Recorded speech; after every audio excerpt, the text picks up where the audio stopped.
session is titled Facilitating Meaningful Access, the Vital Role of the Language Access Coordinator. I would imagine not everybody in this room is one of the hallowed members of the LACs in the state, locally, or at the federal level, or perhaps even in private. But regardless, I am hopeful that you will get a lot out of this. You'll learn a lot. Make sure you have your questions ready to go. I guess depending on time, I know we're a little behind as far as the schedule is concerned, but I hope to have at least 10-15 minutes for questions. If you have some real pressing questions, and feel free to just raise your hand and we'll try to work it out as we go through it. But hopefully our questions as we talk today will be good. we'll address all your concerns, or at least the majority of your concerns going forward. I'm your moderator. My name is Randall Landry. I am a Title VI coordinator for the Hawaii Department of Transportation. If you looked at the agenda about 2 weeks ago, that was not my title. I used to be a planner. And my boss, who's sitting over there, he's hiding in the corner. Well, not really in the corner, but he dragged me back into doing Title VI work once again, including being our language access coordinator at HDOT. And I'm happy to be here. I'm happy to support any and all language access initiatives. As a member of the council, I should probably also say that. As a member of the Language Access Advisory Council, representing those who are interested in language access in Oahu, I'm kind of playing double duty here, probably against both sides. I don't know how you want to think of it, but don't think about it too hard. I don't. Regardless of that, I want to introduce our participants, our panel. First up, I'm going to go ahead and start with, on the screen here, we have Ana Paula Noes Mercado, our Language Access Coordinator with the Office of Access to Justice for the United States Department of Justice in Washington, D.C. Ana, would you like to just short statement about yourself real quick? Hola, buenas tardes. Mi nombre es Ana Paula Nogues Mercado. Mis pronombres son ella, she, her, hers. Good afternoon, everybody. My name is Ana Paula Nogues Mercado. My pronouns are ella, she, her, hers. I am the DOJ Language Access Coordinator in the Office for Access to Justice.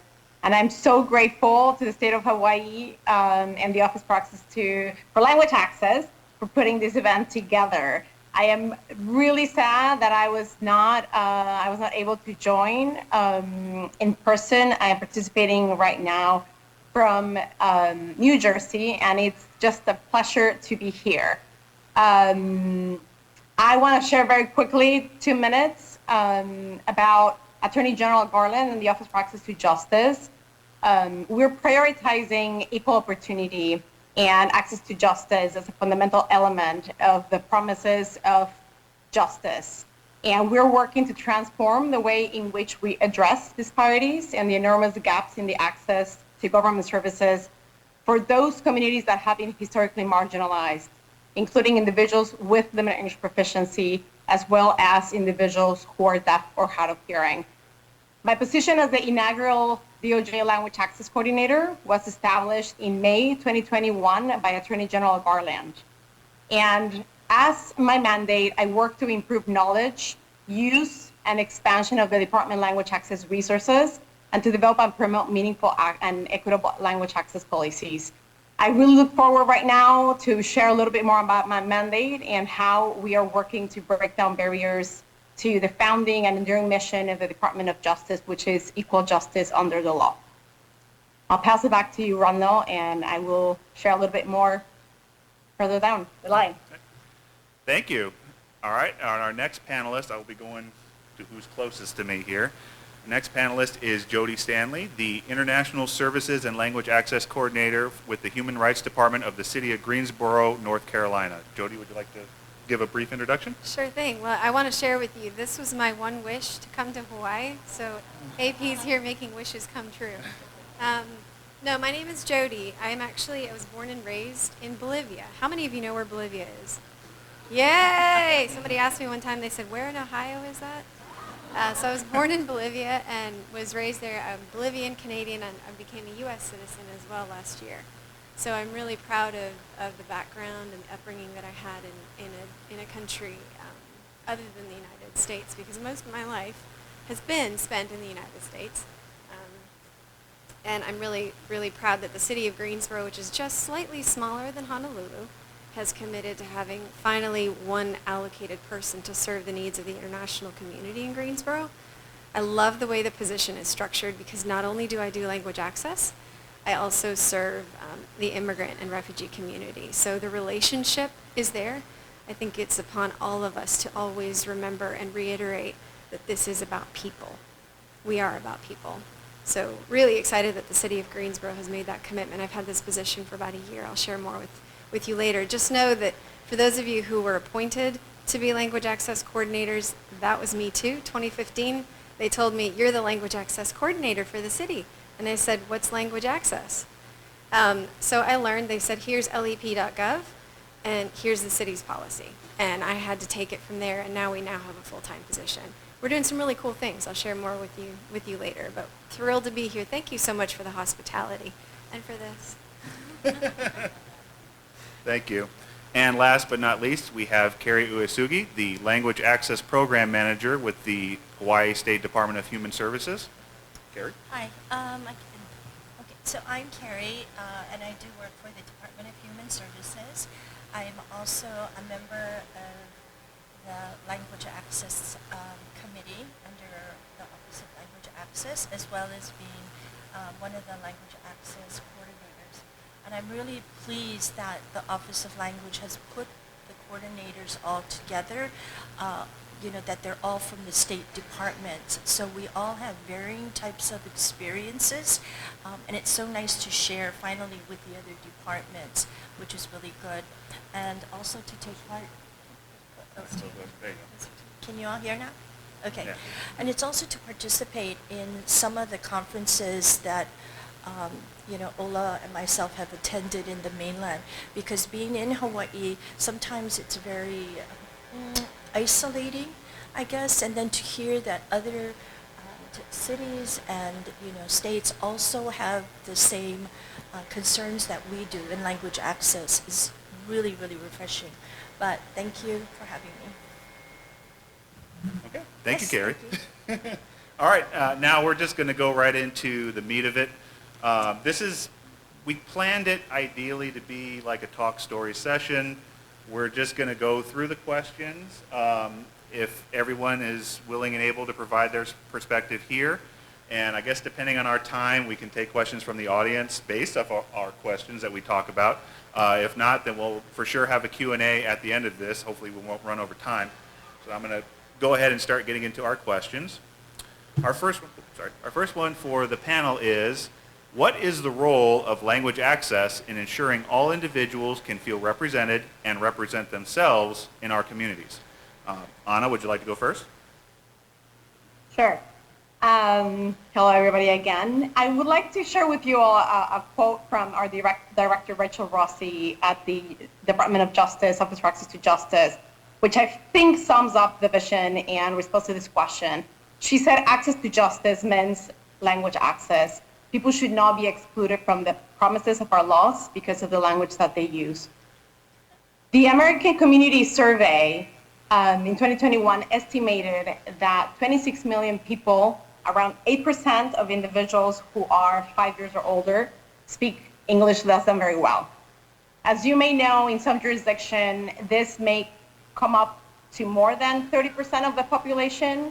And to ensure that everybody, these 26 million people, have access, equal access to justice, to services, to resources, to housing, etc., we need to have them involved not only in the way that they are being served, but they have to be involved in the planning and the delivery of these services.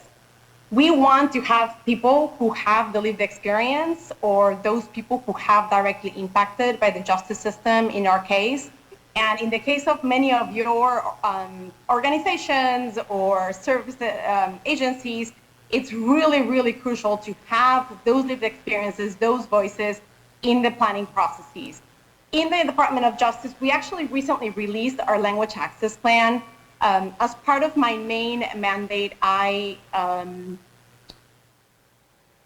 chair the DOJ Language Access Working Group, which is, many of you might actually have a similar body, is a group within the Department of Justice with representatives of all the different components. We, for example, have representatives from the Executive Office of Immigration Review, from the Bureau of Prisons, and as part of the Language Access Working Group, we updated our language access plan.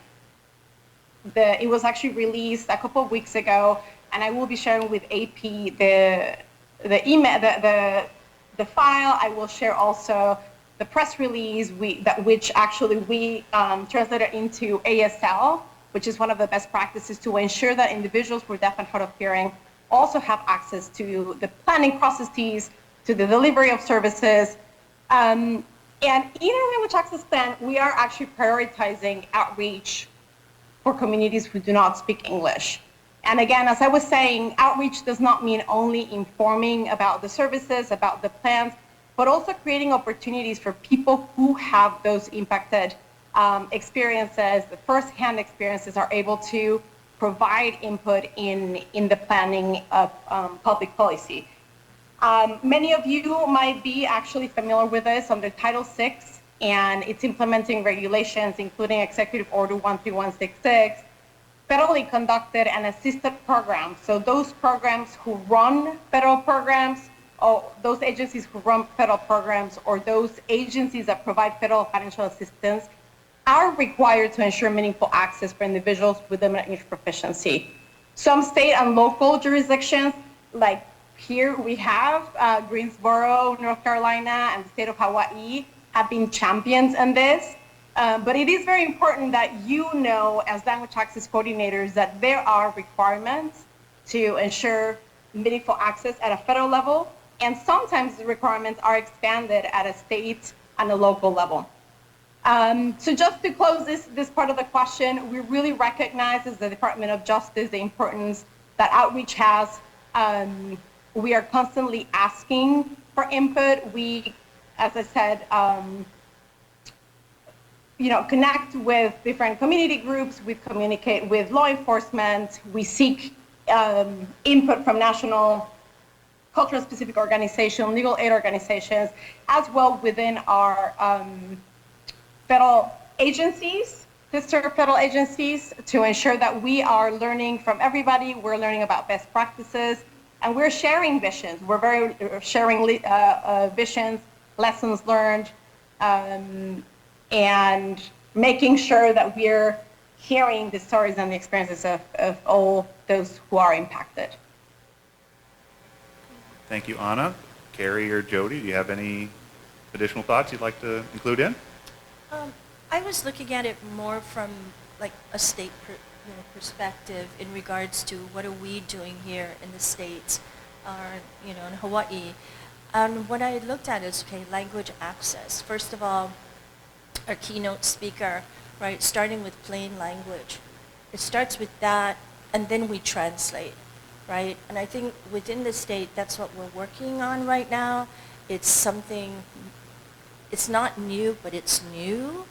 And so we have to learn how to do that. So what does language access provide for our clients? And pretty much I was saying it levels the playing field, right? So that everybody has access, that everybody understands what we're asking, of them, what we want them to do. It levels the playing field. And then second, it just offers equal access. And it should be everything, not only state departments, city and county, it should just be everything that comes out. I'm sorry, I'm looking at you, Pat. But yes, I think that this is important statewide. But this is how I, responded to that question. Jody, you got anything? Yeah, very, very quickly. In 2018, there was a apartment fire, and it unfortunately resulted in the loss of the lives of 5 little children. They were refugee kids. Language access, to me, again, we have to tie it back to people. This is about life, it is livelihood, it's quality of life. It's about thriving, but it's also about surviving. And I think it's really upon us as language access coordinators to drive that, to drive the vision. I think sometimes I have seen language access being treated as almost a favor that we're doing for people. Yes, it's compliance, but it's oh, look at us, aren't we doing an awesome job of providing language access? I think we need to stop looking at language access as a favor and start looking at it as a necessity, not just for the residents. Language access is also for staff. It is also for the person providing the language service, because these are folks who are living in our communities who are providing valuable resources, right? People are resources in communities. They're tax revenue. They are valuable lives. They're providing art and culture and beauty. They're bringing, workforce to our community. So it's just, I think sometimes we need to shift our perspective a little bit. And really, as language access coordinators, we're the drivers behind that. Thank you. I don't see any questions out of the audience, so I'm going to go on ahead to our next question, which is, how do you involve external stakeholders, for example, refugee resettlement agencies, in your language access planning? I'm going to start with Jody first. Sure. So yeah, in Greensboro, I'm happy to share with you how this happened, but we actually have the only elected international municipal advisory board in the country that we know of. So these are folks, city boards and commissions, I think we're all familiar with them. And this one is actually elected by Greensboro's immigrants and refugees. And I think that is the number one way that we have made space to include immigrants and refugees in both our language access plan, but also just immigrant integration efforts across the board. There's something at the welcoming conference in Charlotte that I'll never forget. The speaker was talking about, don't speak for people. You are not their megaphone. Hand the mic. Again, it's really important for us to be recruiting, really incorporating our bilingual, community members, really looking for ways to make sure that immigrants and refugees are on city boards and commissions, that they are represented in the city staff. These are just some of the ways. And then beyond that, we're really working closely with some of the nonprofits in Greensboro, making sure that they feel supported by the city.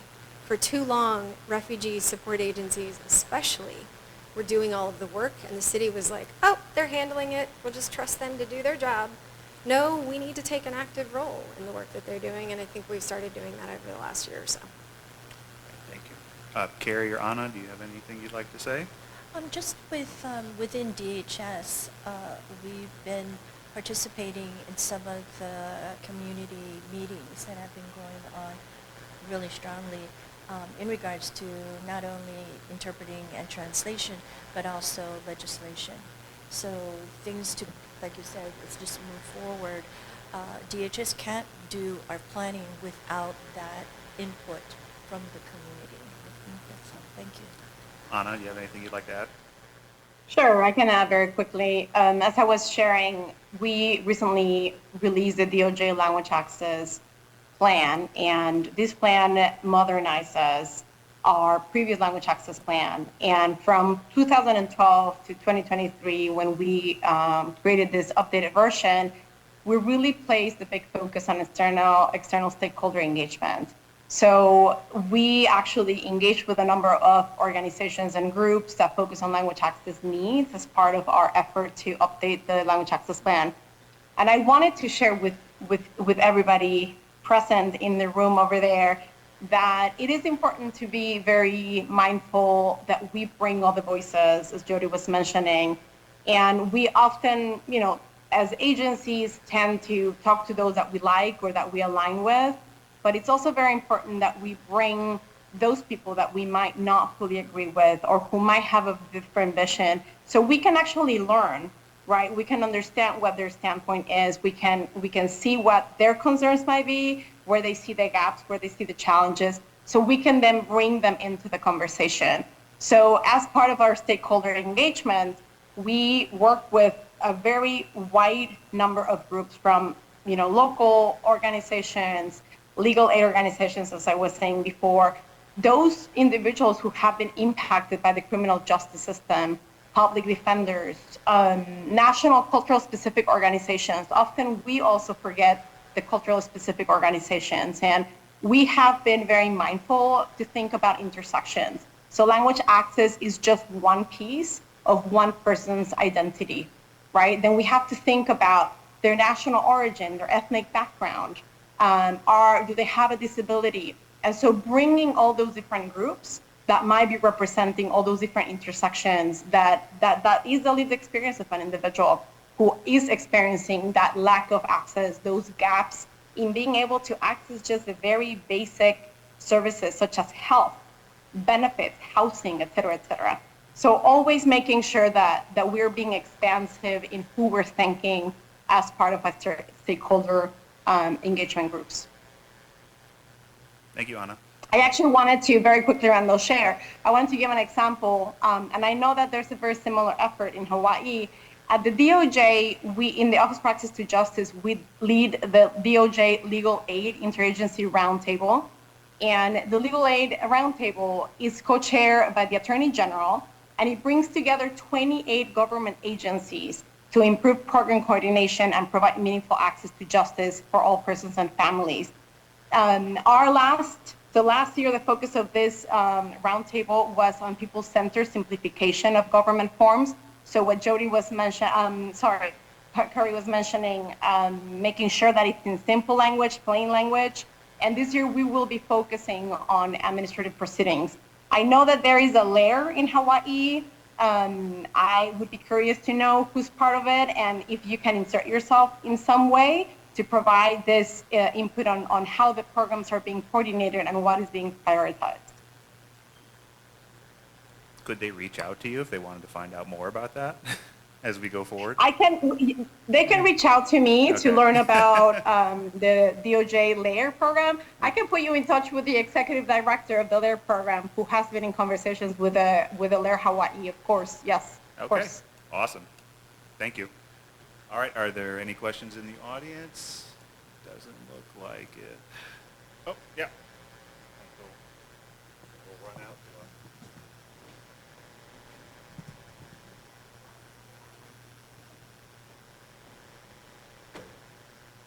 While we're waiting for the question, someone asked what's LAIR. Anna, can you clarify? Yes, it stands for the Legal Aid Interagency Roundtable. Okay. Thank you. Thank you. Thank you, sir. Allow me to introduce myself first before I ask my questions. My name is Setro Paul. I'm from the Federated State of Micronesia, and I'm a Chukis.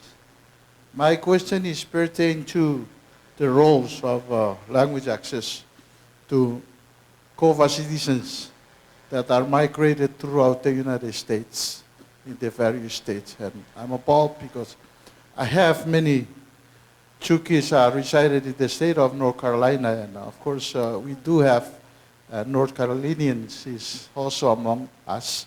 So the question here, I may include the representative from the U.S.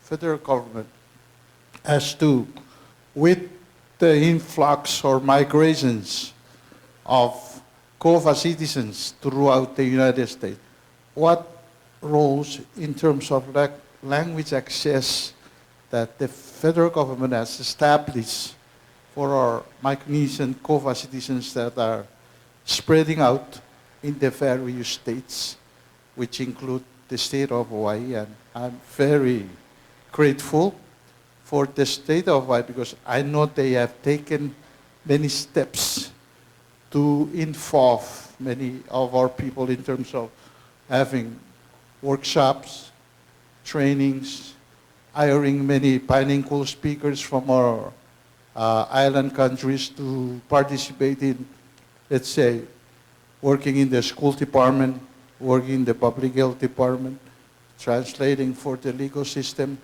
And I kind of just wondered why, because I know many Micronesians in the mainland, they sort of said, oh, you guys have access to all these and that, the trainings, and the access language program, but unfortunately, here we are. We have not heard so much about who can help us, who can translate for us. So my question is there something in the pipeline planning for that purpose to help our people that are residing in all these various states in the U.S. mainland? Anna, would you like to take that, or anybody else want to take a crack at it? Sure, I can definitely respond, and thank you so much for that comment. And part of our vision in the Department of Justice is understanding better what are the needs of these communities at a federal level. And I would love to be in touch with you. I will provide at the end of the presentation my email address. That is exactly the focus of our stakeholder engagement. Making sure, and this is something that we are launching as part of our release language access plan. We really want to prioritize engagement with organizations that focus on or who are part of communities that have been traditionally, historically marginalized. And I just, want to share that you're asking about the role of language access. And the role of language access, coordinators, is to really be intentional about thinking about all of these communities that have been in the margins.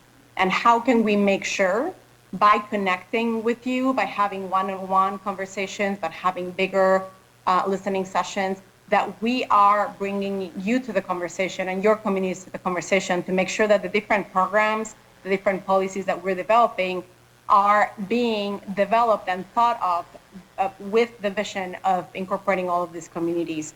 I myself in the past had the experience of working with and chatting with a number of Chuukese interpreters, and I am aware of the lack of interpreters, as you mentioned.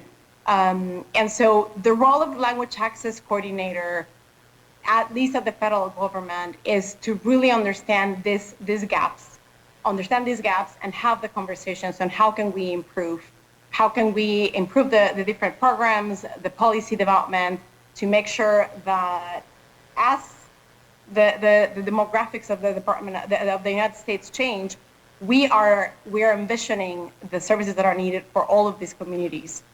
I'll pass it to my colleagues in the panel, as you all might have also other anything y'all want to add? responses. Yeah, I think Anna did a really good job of covering what our intent should be. I think that is, as a language access coordinator, that can be one of the most heart-wrenching things. I was thinking this morning as Deborah was talking, I don't think at any point do we reach this ideal sense of like everyone is getting what they need. And that's one of the hardest parts of being a language access coordinator, where there are 120 languages spoken in Greensboro schools. 120 languages, right? So how are we ensuring that all of those languages and those needs are met? I will say, to your point, I have seen change happen when representatives from that community get positions of leadership and they're given the power to make the change. So I think that's where we can be the drivers behind that. We can consistently share that message and say, look, let's stop speaking for them. They don't need us to do it for them. They know what they need. There's a group right now working in North Carolina for language equity with the DMV. They want the DMV test to be provided in Khmer and a couple of different other languages. And I think that's brilliant, but the work is not coming from government. The work is being done by people who speak those languages. So I think sometimes it takes a shift in perspective and saying, yeah, the policy is great and this great service is being provided by the government. That's wonderful. What are we doing to promote the people that know what they need? What are we doing to give them a better platform to speak? And what power are we lending them to do the work that they need to do? Thank you, Jody. Carrie, do you have anything you'd like to add? I just wanted to add that, for working with the Department of Human Services as the language coordinator, my job is to really keep a pulse of the changing demographics, right? So every 6 months, we look at, are the numbers changing? So Ukraine and Russian wasn't even on our list of preferred, and now they are. So then we have to immediately start translating for that. So I think as language coordinators, we just need to be aware of things change. And like Lee was saying, it's that there are so many languages, and we work hard to make sure that that we provide interpreters and translations for that, but that we don't have enough, right, of the interpreters. So we do our best. But I think most of all that we keep our pulse on what is happening and the changing demographics that we have in Hawaii. So That's all. Thank you. Thank you, Carrie. And Randall, oh, Randall, if I may add very quickly, and I think, having the community helping us, there is also sometimes lack of understanding of what are the laws and what are the legal requirements. As I was mentioning before, Title VI of the Civil Rights Act requires that those federal agencies that receive federal funding, federally conducted, or those agencies that receive federal funding, do not discriminate on the basis of race, color, or national origin. And the Supreme Court in the past has interpreted national origin, the language discrimination, to be national origin discrimination. And so this is also very powerful for the communities that you all represent, knowing what the laws are, what are the requirements that the different agencies that you are receiving services from should be providing. What are those legal requirements that cover, that protect your communities? And it's also very important to understand, as I was mentioning before, Hawaii and Greensboro, North Carolina have been expanding their legislation and their structures to go beyond the Title VI mandate. And doing that can be very complex.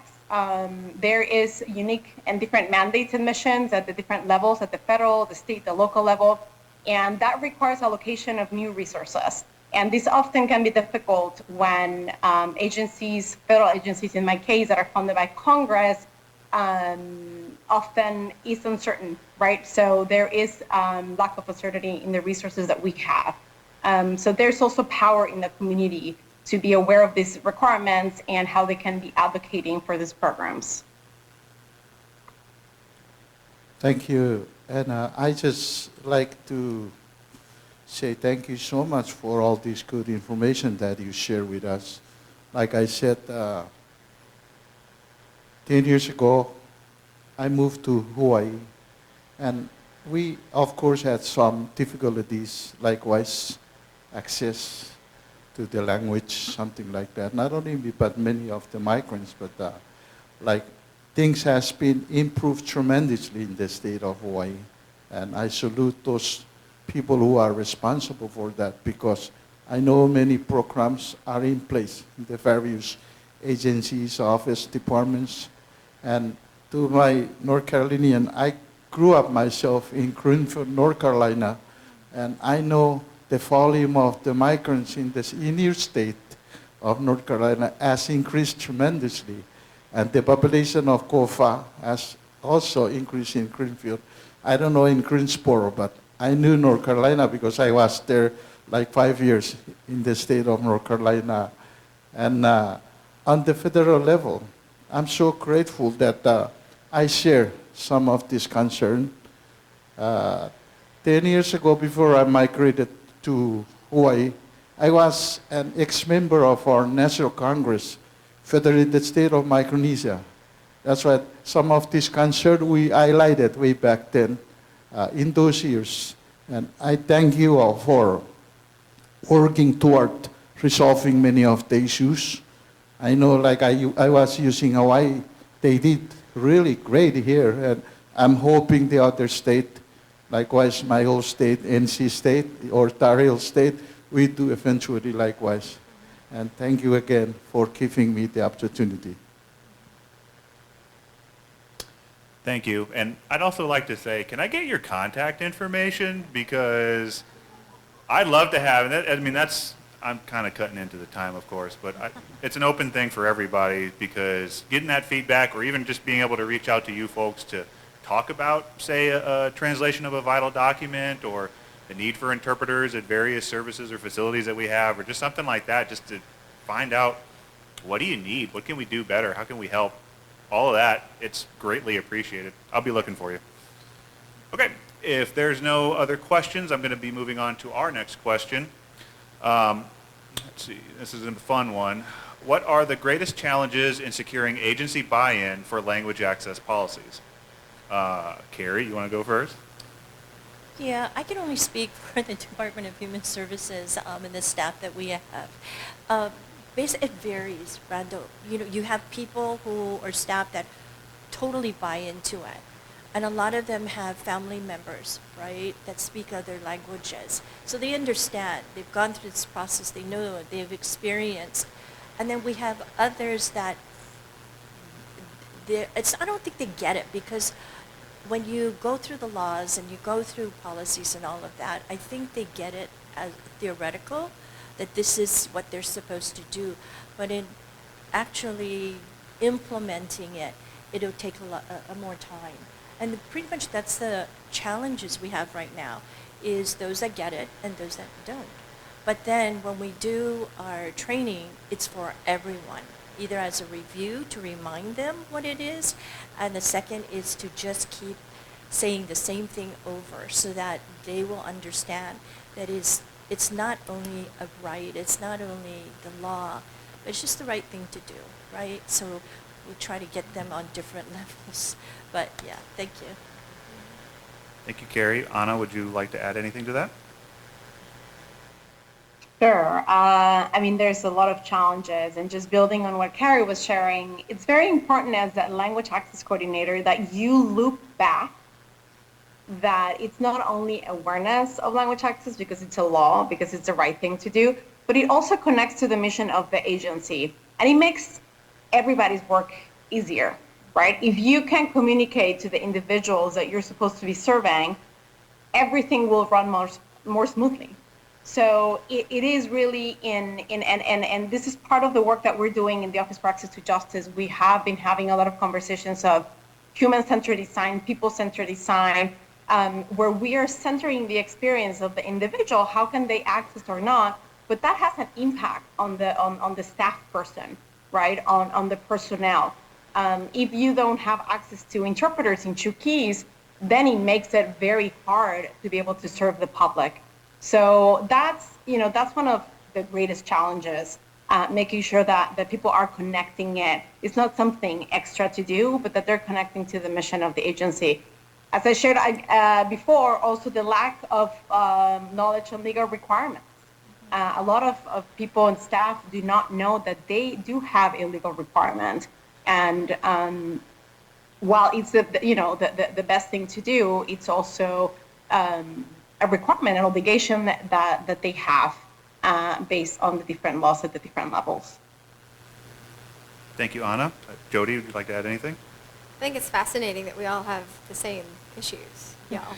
I think lack of information, I didn't want to use the word ignorance, I want to use lack of information, because I really do feel like most people want to do the right thing, but they don't know how, and they don't know that that it should be done, right? So I found in Greensboro that there are 3 primary groups of people, and I have to tailor my message based on those people. If lack of information is the problem, the solution is multifaceted, right? It's layered. But the first group that I addressed in Greensboro were the bilingual staff. So they had the heart. They understood it was a problem, but bilingual staff were accepting tasks that they should not have been accepting, putting the city in a position of liability, not providing an adequate level of service. So that was a major issue. Making sure that our bilingual staff were trained. Interpreters, that interpretation is not a natural skill. It is something that is learned. It's a very complex skill set to have. Bilingual staff need to understand that. In the medical field, they don't always serve as interpreters. They know that they are bilingual staff and that is their role. Interpretation is a totally different thing. Bilingual staff are also translating documents. So the first thing we did was create an interpretation training for bilingual staff. Get them in the same room. They're the easiest people to train because they care. They love it. So you get them in a space, talk about interpretation, translation, and those practical elements, right? So then they can take that out, and they are now advocates for that information. They're ambassadors. The second group of people is leadership. Now, leadership is more concerned about, they don't know that it's a thing, right? So once you tell them it's a thing, well, they're like, well, why should I care? Leadership is often much more concerned about liability. They're concerned to hear about the lawsuits, right? Especially in government, leadership is really concerned to hear about lawsuits. So if you can share that information from the legal perspective that Anna mentioned, then you can get a little bit further with leadership. That conversation won't work necessarily with other groups of people. The third group of people, and I will say in Greensboro this has been the hardest to reach, is our monolingual staff. Language matters. I make sure to use that term because they only speak one language. So our monolingual staff are often U.S. born. and they only speak English. And they oftentimes, this is where I encounter bias more so than any other groups.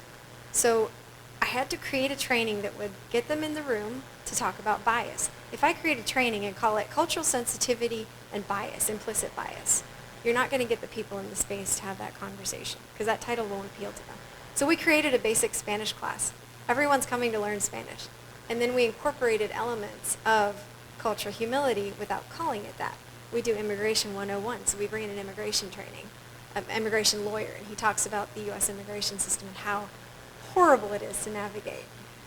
We actually bring in a customer from the city of Greensboro. They use our services as a business owner, and so she talks about her experience being a customer of the city of Greensboro. Those things matter to monolingual staff. That is where we've been able to make a difference. So I think it's really important.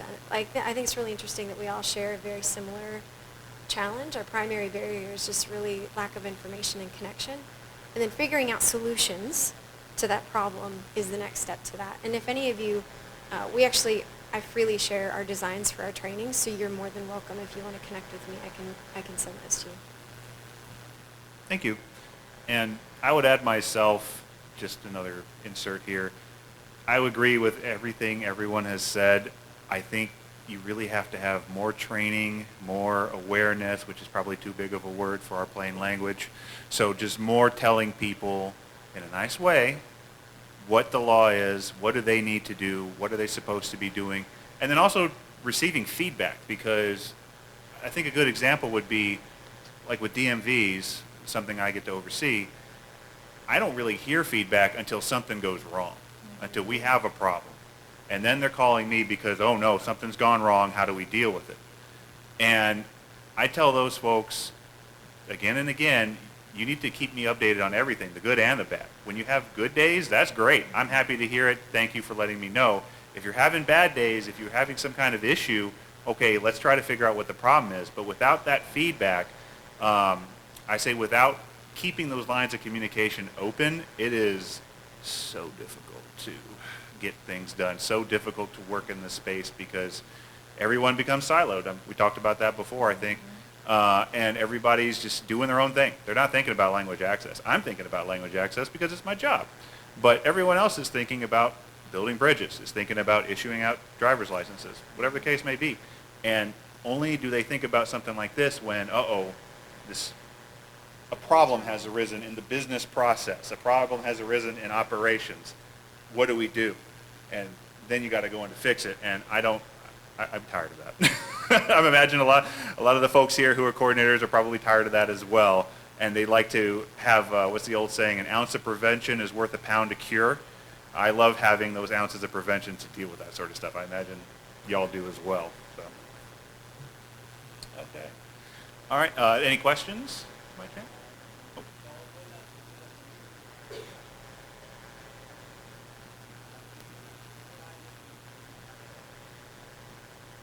The written, sorry, they're going to bring the mic to you. 1 second. Oh, when you take the written tests to get the permit, do you provide other language on the test besides English? The written test, the driving test, I'm assuming that's what you're asking? Yes. Yes, for the driving, the knowledge test, the written test, it is in languages aside from English. What are other languages that you have? Oh my God, available? this guy's testing me. Let's see if I can get this right. Okay, we've got Tagalog, Ilocano, Spanish, Japanese, Korean, Vietnamese, Marshallese, Chukese, Mandarin, or actually, pardon, Simplified Chinese, Traditional Chinese, Tongan, Samoan. Good Lord, I'm probably forgetting one or two. That's right. And I'm going to put my arm down because I'm getting all angry about this. And the thing of it is that it's still even not necessarily enough. And since he opened the door, I decided I'll pass this little anecdote on to kind of talk about that. When they were going through the process of translating the knowledge tests into the 13 languages, a wonderful example, harkening back to our friend who was asking about folks from Marshallese Islands, etc. when they translate it into Marshallese, and I think this is also the case for Chukis, you really need to get feedback on what those translations say.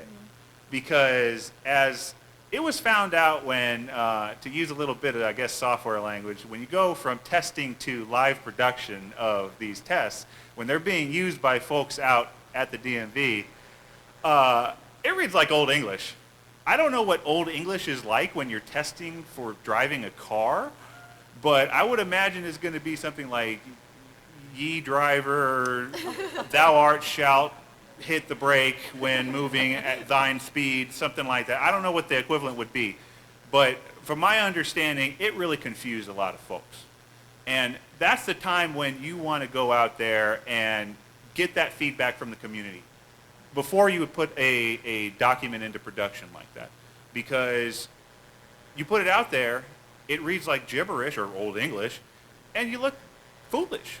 You could have fixed this. Once again, ounce of prevention is worth a pound of cure.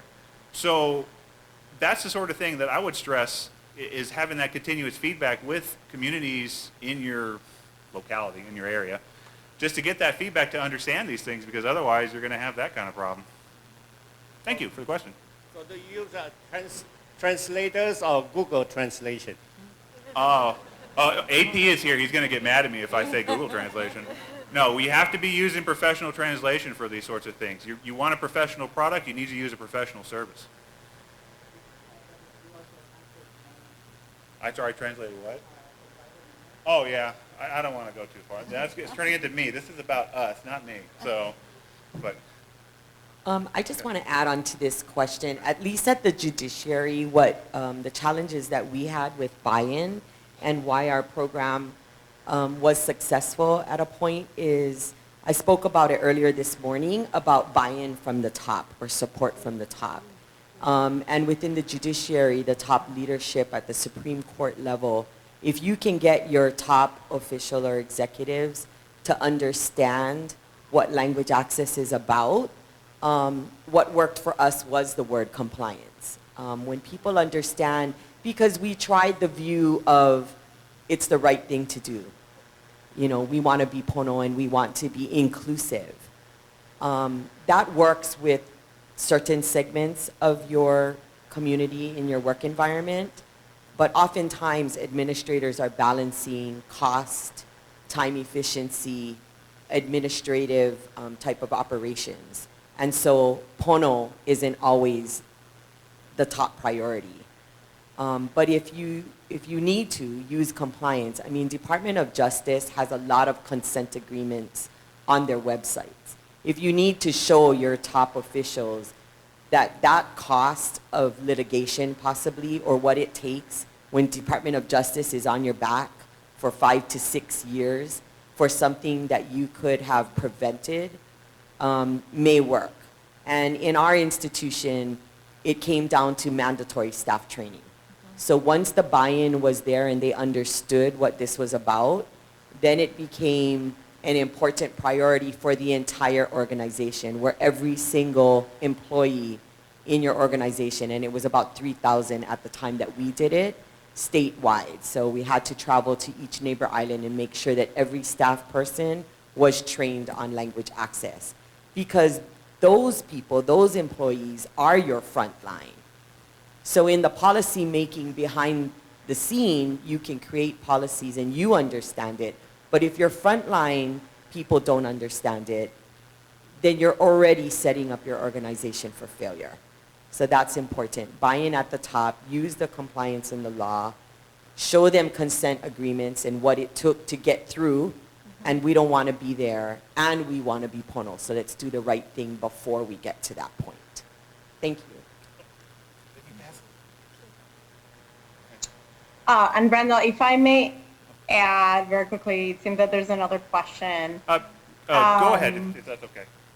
Yeah, no, thank you for bringing that up, because it really builds on what I've been talking about in terms of Title VI compliance, Executive Order 13166, and there's a number of other executive orders that are more recent that focus on equity. And in the Department of Justice, the Federal Coordination and Compliance section of the Civil Rights Division is the one that is charged with oversight and enforcement of these regulations. So I support the initiative of going to the DOJ webpage. And there's also, and I can send this links to AP, there is a webpage in the DOJ website where you can actually report a civil rights violation. And as I was mentioning before, lack of language access or language discrimination is interpreted as national origin discrimination, and it might come up to the level of having a settlement or initiating an action. So really encouraging that everybody in the room gets informed about all these different resources to make sure that they have the information that is required to support the communities or the agencies that you represent. Thank you. So, no offense, Deborah, but you know in private practice for lawyers, if their going rate is $250 an hour, you get charged for $250 whether you have a 5-minute conversation or a 60-minute conversation, and that's accepted practice. For us as interpreters, this is not quite as accepted. So there's 3 parts to a translation. For instance, if I translate something from English into Spanish for 35 cents a word, then Christina is going to edit it for another 5 cents a word, and then Ginny or somebody's going to she'll charge me more because we're good friends. But and then Ginny's going to proofread it for 3 cents a word, and people get upset. They go, "I just want a translation, like it's some magic code we can snap our finger, and this word means this exactly the same in both languages." So they're willing to pay a lawyer an amount that they're worth, but not to say translation. This is the point you're making. Do the translation, but then a second set of eyes does the edit, and a third set of eyes do the proofread. And people get upset that it works out to be 50 cents a word. But then, like you said, backtracking from whatever was being said on there, like be sure when you hit the brake you also bite your thumb. I mean, Yeah, I agree with that.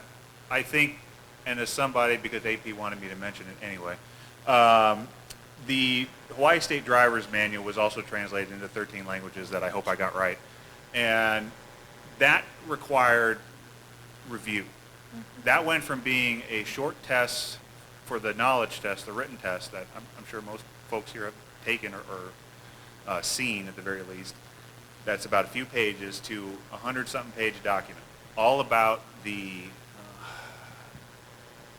things about driving that some of us may take for granted or think of as just second nature. Trying to take that and translating that into a language that may not even have words for some of the stuff that you're referring to, that's difficult. And the folks who do that work, I'm speaking personally here, not as a language access coordinator or my role on the council, but for speaking personally, I think those folks who are doing translation work are doing great work, because they're trying to figure out how to fill in those gaps in that regard and trying to explain something that, I'm trying to think of a good example that came when we were doing the translation of the driver's manual. I think it was something like, how do you explain stopping at a red light and then doing, how do you explain going into the middle lane and doing a U-turn and trying to deal with that and explain that in a concise manner without being too wordy or what have you. But I think that's something that, well, I don't know, personally speaking, y'all should get paid. But regardless, any other questions? Go with that first. Yeah. Hi. I don't know if I'm in the framework of the right Q&A, but I do have a question for Jody, and also a question for you. Our statute on language access provides that when there is a vacant public-facing position and that government entity needs and works with a multilingual community, that a preference shall be given to essentially that bilingual worker. We've never implemented that in the state of Hawaii. It's like that language is missing in action. So Jody, I saw this handout that you do the bilingual pay incentive. So I'm interested in knowing how that works. All of our state workers are unionized. So, when I've thought about this issue, I thought about pay incentives. I think for us that would translate into a step increase or something of that sort in our civil service system, but I'm not sure how it works in North Carolina. And, you know, if either Carrie or You just say tall man.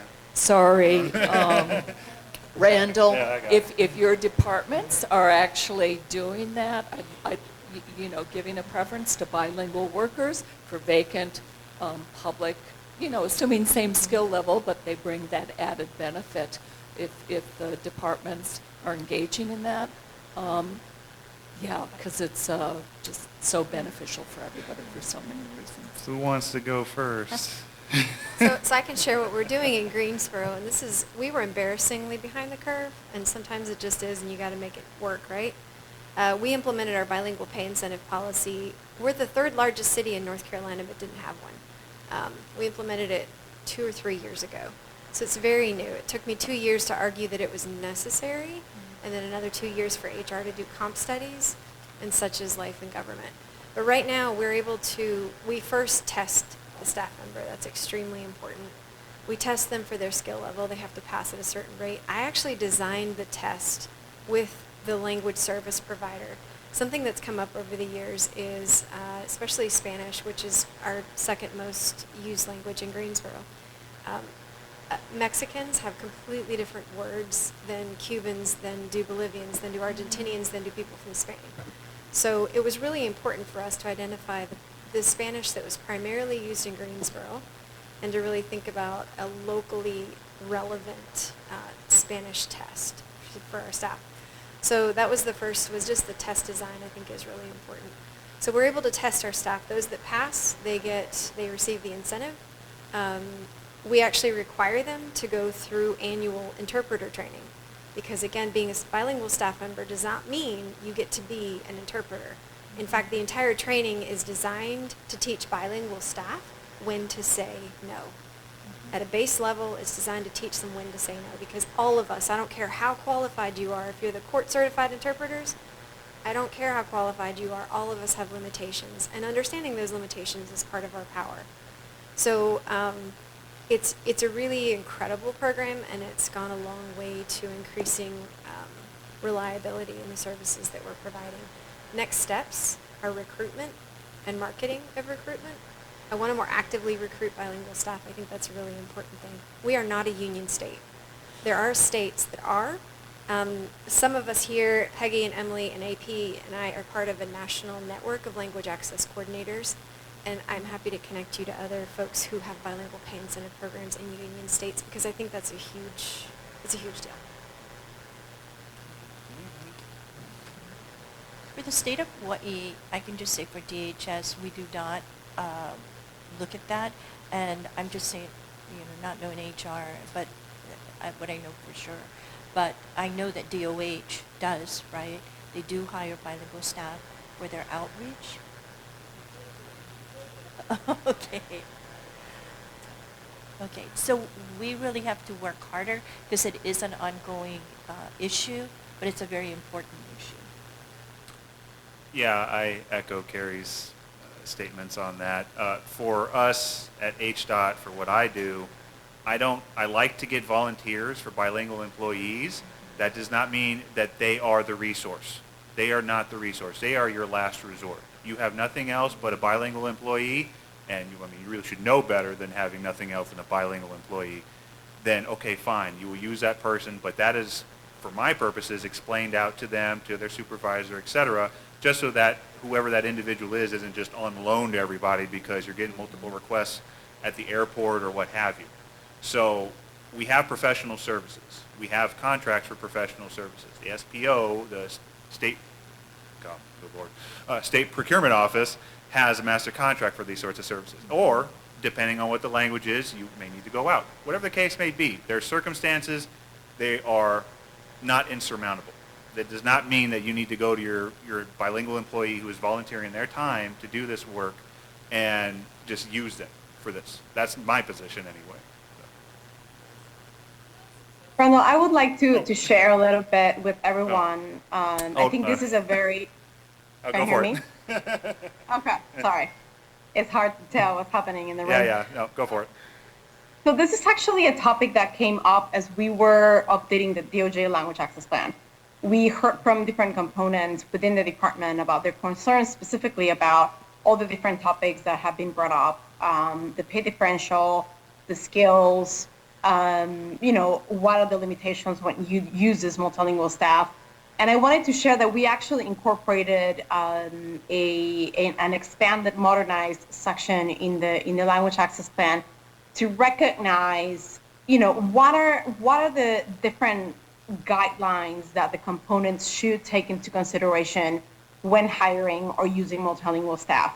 And so as I think Jody was mentioning, really, and Carrie actually was mentioning, assessing to the extent to which that language proficiency in specific languages is necessary for a particular position, or to fulfill the mission of the agency, or in our case, the component.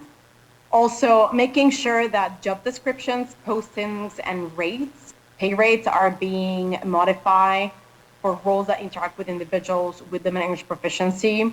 Making sure that the requirement position includes staff, because often it's an add-on, it's not included in the job position, it's not included in the way that the position is explained to the individual. And so folks who are multilingual are surprised when they're being pulled in so many different directions to provide interpretation or do translation.